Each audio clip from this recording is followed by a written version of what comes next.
Welcome to Job Bridges Japanese Language Training Center. We provide an online tutorial for people who aspires to work in Japan.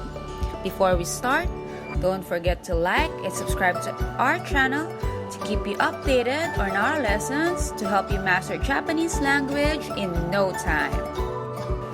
Konnichiwa minasan, welcome back. And for this video, we'll be discussing about Lesson 8. Please take note that Lesson 8 will be divided into two parts. And then again, we'll be having Sedi.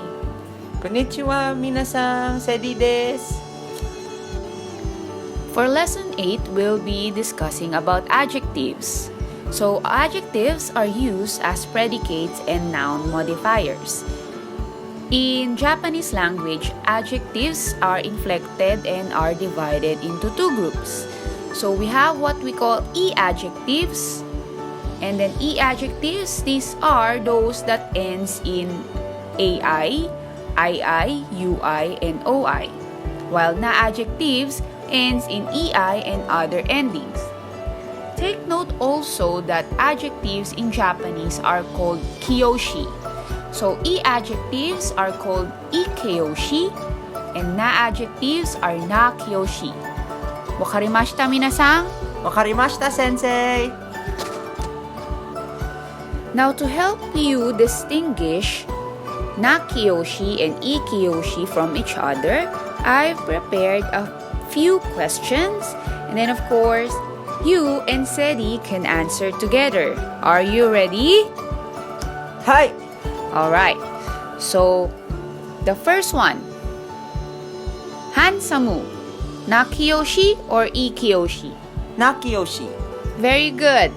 It is na-kyoshi because it ends in mu or mu. Now, second question, kirei, na-kyoshi or ikyoshi? Na-kyoshi. Yeah, na-kyoshi because the kirei or kirei ends in ei. Now next, oki or big or large? Ikyoshi. Yeah, ikyoshi because oki ends in II. Next, hima. Na-kyoshi. Na-kyoshi because it ends in ma or ma. Next, atarashi or new. Ikyoshi. Ikyoshi because atarashi also ends in II. Next, atsui. Ikyoshi. Ikyoshi, very good. Next, nigiyaka or lively. Na-kyoshi. Na-kyoshi because it ends in ka. Now next, tsumitai as in cold referring to touch. Ikyoshi. Ikyoshi because it ends in ai. Next, takai or high, tall, or expensive. Ikyoshi. Again, another ikyoshi because it ends in ai. And lastly, we have what you'll commonly hear in Japanese greetings is genki, healthy or energetic. Ikyoshi or na-kyoshi? Na-kyoshi. Very good. It's na-kyoshi because it ends in aa. Now, do you understand, minasan? I hope you do. Since now you can distinguish the difference between na-kyoshi and ikyoshi, let's start using them in a sentence. So how do we use or what is the sentence pattern for using an adjective or a na and ikyoshi? It's noun wa na-kyoshi desu, and then noun wa ikyoshi desu. Again, noun wa na-adjective not using the na, des, and then for I-adjective or ikyoshi, it's na wa I-adjective along with the last I, des. Now, des at the end of an adjective sentence shows the speaker's polite attitude toward the listener. An I-adjective with I at the end comes before des, whereas the na-adjective without na comes before the des. Now, let's take a look at our example. Cedric, I'll be reading the English sentence and then kindly read the Japanese sentence. Alright? はい。 Mr. Watt is kind. In Japanese, Wato sensei wa shinsetsu desu. very good. So in this sentence, which is the noun? Wato sensei. And then wa, and then the adjective is? Shinsetsu. Alright, very good. So Wato Sensei again is the noun, then wa, then Shinsetsu is a na kiyoshi, but then again we did not use the na, so we just use the Shinsetsu, then this. Then next question, or next example, it's Mount Fuji is high. Fuji-san wa takai desu. Very good. Fuji-san wa takai desu. In this sentence, which is the noun? Fuji-san. And then of course we have the particle wa, and then the adjective is? Takai.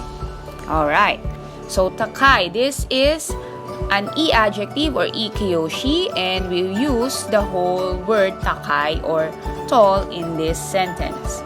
Now note that this is used when a sentence is non-past and affirmative. Wakarimashita? Hai, wakarimashita. Now, Cedric, could you please translate this sentence for us? The food is delicious. Again, the food is delicious. Tabemono wa oishii desu. Very good. Now, what if we want to say the negative form of the verb? Like, when someone is not convenient, or sorry, not someone, but something is not convenient, or not clean, and so on. So, for na kiyoshi or for na adjectives, we use the na adjective ja arimasen. Again, na adjective ja arimasen. The negative form of na adjective this is na ja arimasen or na adjective ja arimasen, or you could also say na dewa arimasen. So, ja arimasen and dewa arimasen means the same thing. So, take a look at the example. So, it's not quite there. Again, it's not quite there. So, quiet is shizuka. But then again, we're saying that it is not quiet in that place. So, in Japanese, we'll translate that into asoko wa shizuka ja arimasen. Or you could also say asoko wa shizuka dewa arimasen. Dewa arimasen is just a more formal way than using the ja arimasen. So, it could mean the same thing. Now, Cedric, could you translate this sentence for us? The dormitory is not convenient. Again, the dormitory is not convenient. Ryu wa benri ja arimasen. Alright, very good. So, because we said that the dormitory is not convenient, Cedric or Cedi used the term benri ja arimasen. But if you want to be a bit formal, you could have said ryo wa benri dewa arimasen, which could mean the same thing.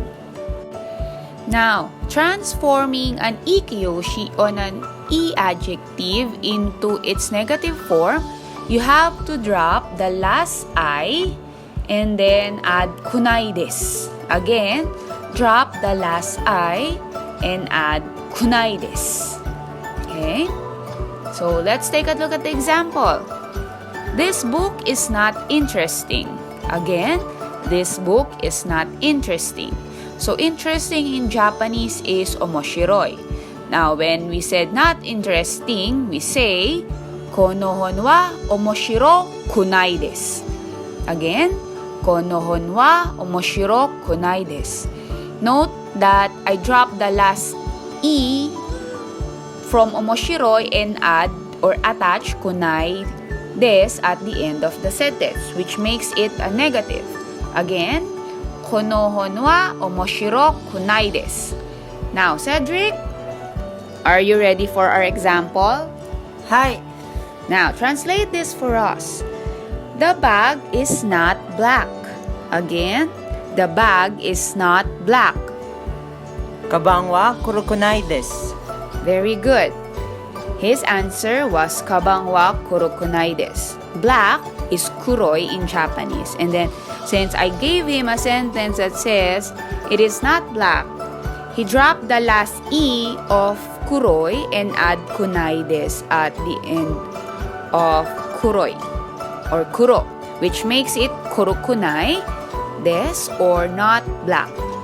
Note that the negative form of E des is yokunai des. E is good, but when you say not good, it's not ikunai. It becomes yokunai des. Please take note of that.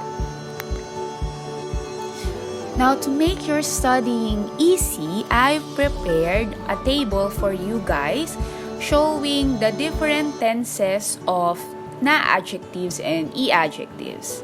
In this table, I'll be showing you how to transform or make the present future positive, present future negative, past positive, and past negative of the na-adjectives and the i-adjectives.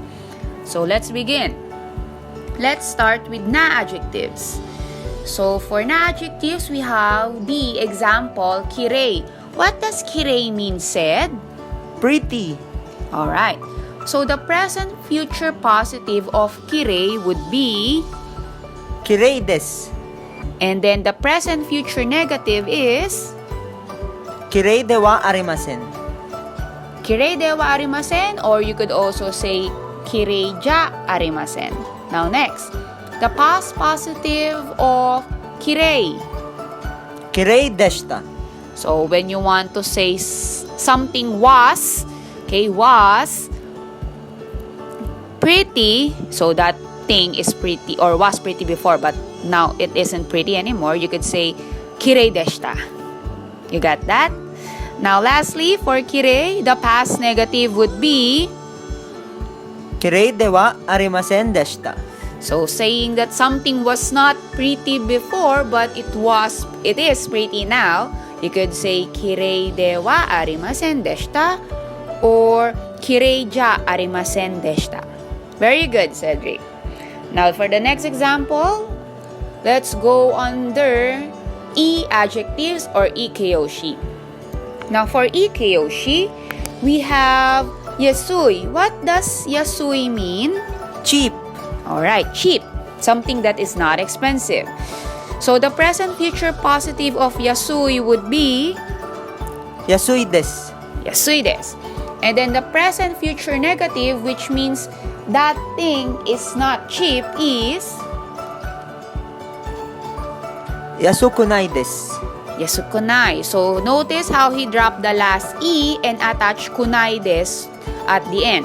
Now the past positive, which means it was cheap but now it isn't anymore, is Yasukata desu. yasukata des. Notice how he dropped the last E and attached the kata des at the end. And lastly, the past negative, Yasukunakata desu. yasukunakata des. So notice how he dropped the last E, then attached the kuna from the kunai, and then dropped the E from kunai, and then attached the kata des at the end. Which means that thing was not cheap before, but now it is cheap.